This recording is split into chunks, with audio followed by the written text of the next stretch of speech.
You're tuning into Black and White Sports on YouTube. The no-holds-barred truth on sports.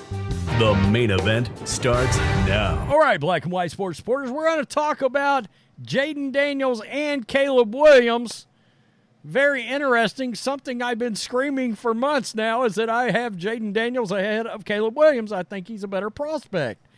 Well, we're finding out now from an NFL insider out there that there are some coaches in the NFL that also have Jayden Daniels in their draft board ranked ahead of Caleb Williams. And when we're talking about, 10 days from the draft, that board's pretty close to being set. They're not changing that ranking.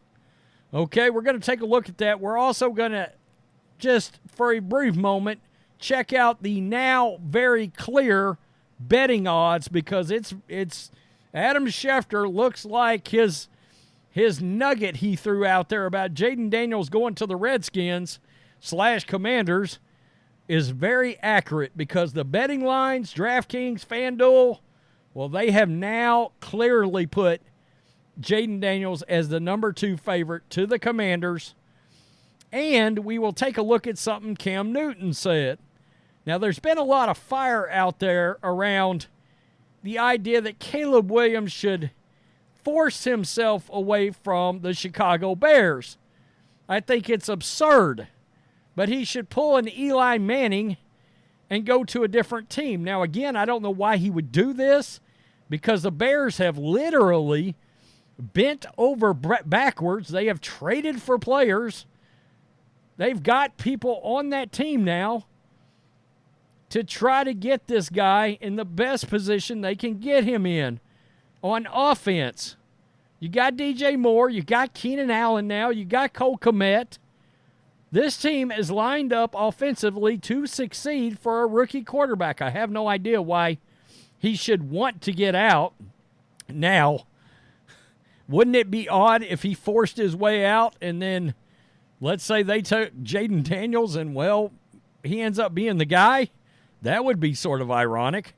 But Cam Newton says something that not a lot of people have brought up. In fact, I don't know that anybody's brought up. I give Cam Newton credit for it because he has said something about Caleb Williams in relation to the Mannings, Archie, Peyton, Eli. And he has just come out and said, look, Caleb Williams and whoever, I guess his family, they don't have the NFL power that the Mannings do. Nobody's taking note of Caleb Williams trying to flex his muscles. But when Archie and Peyton do it, when a Manning does it, you've got to stand up and you've got to pay attention. And you've got to take the threat, as the Chargers once did, seriously. And we know how that turned out. Phillip Rivers is a borderline Hall of Famer.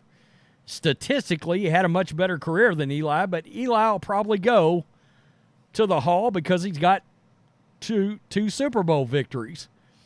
So it really kind of turned out well for both teams except one of them, and you can kind of blame the Chargers organization for Rivers never winning one. He certainly played good enough to win one. So Cam Newton doesn't believe Caleb Williams will make a big move ahead of the NFL draft. I think that's a wrap. It's not going to happen.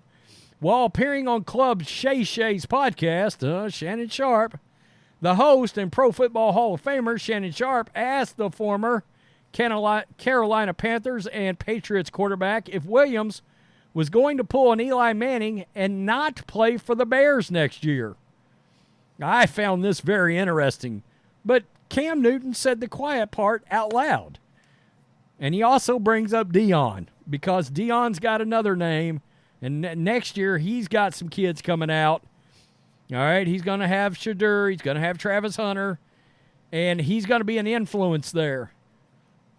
Prime's got the name too. Quote, he don't got the juice, Newton said. When you think about it, you ain't even got to say the first name. When you mention the word or utter the word Manning, that comes with a little tremble. When you think about Sanders, they don't even know. Half the people don't even know his name. They say Prime, Dion. That comes with a little rattling, too, of, oh. Newton continued. Williams, question mark? Nah. And you can say, Newton, that ain't got no juice either. At least he recognizes that. We already seen what that tried to get you.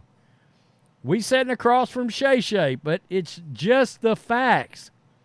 I think now, when you're looking at these situations and who's got the ability to say what they are not going to do, it comes with a pre-existing resume. He said the quiet part out loud. Nobody's recognized this.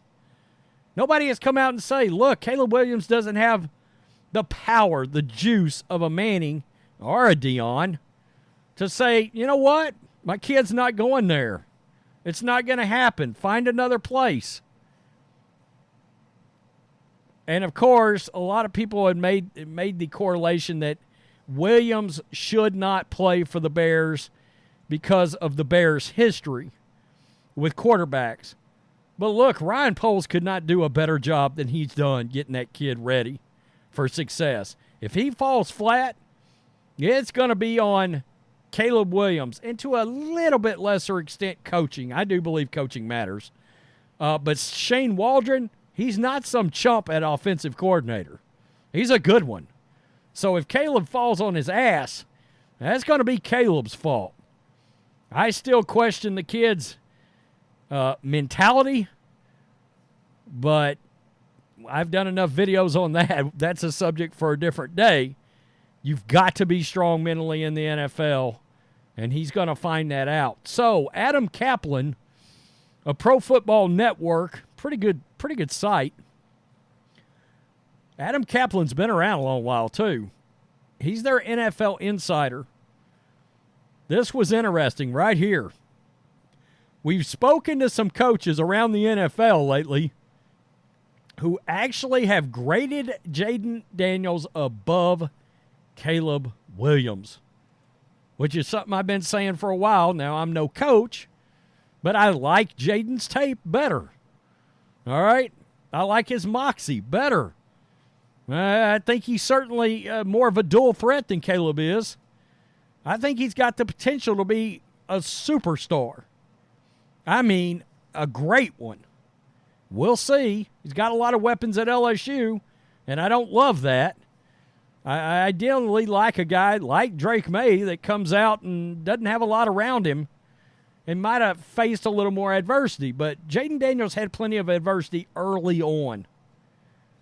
And this is where he's ended up. So let's go to the betting lines. At FanDuel, Daniels is a minus 250 to go second overall. Drake Maye's now a plus 185. At DraftKings, Daniels is even clearer favorite to go number 2 at a minus 275. Drake Maye is a plus 215. So the betting lines, this is PFT, but those are, of course, FanDuel and DraftKings. The betting lines are now saying exactly what Adam Schefter said. It's going to be Jayden Daniels to the Commanders. Now, what's going to be very interesting, and this goes, to say with a lot of quarterbacks taking over time in the same draft where there's multiple guys that are starters out of the same draft. They're all going to be compared to each other. All right? Caleb Williams, Jayden Daniels, J.J. McCarthy, Drake Maye. And the odds, the percentages say only one of these guys is going to be a guy. That only one of them is going to be a star. Now, you may have another one that is a solid starter, and then it also comes back around to tell you the other two are going to flop and be total bust. That's just where the percentages are. Now, they all four may hit. Hell, you guys know I'm a huge Michael Penix guy. He looks like a pro quarterback if there ever was, but he's older, and he's had 2 ACLs. But I think there's an outside chance if he stays healthy, oh, shit, somebody's got a Pro Bowl quarterback for about 12, 13, 14 years in the NFL with Michael Penix. But we'll have to wait and see. So that's 5. Again, odds are 3 of them are going to bust. One of them's going to be a solid starter. The other one's going to be a superstar. We don't know. But I do look at the mental toughness of these guys absolutely coming out because so much of the NFL game is mental. There's only one that is clearly has had his mentality off the field and things around him questioned, and that's Caleb Williams.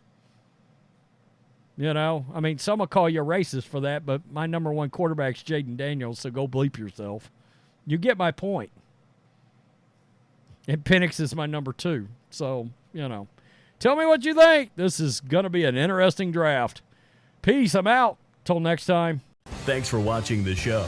Be sure to like, comment, and subscribe. Be sure to tune in next time on Black and White Sports.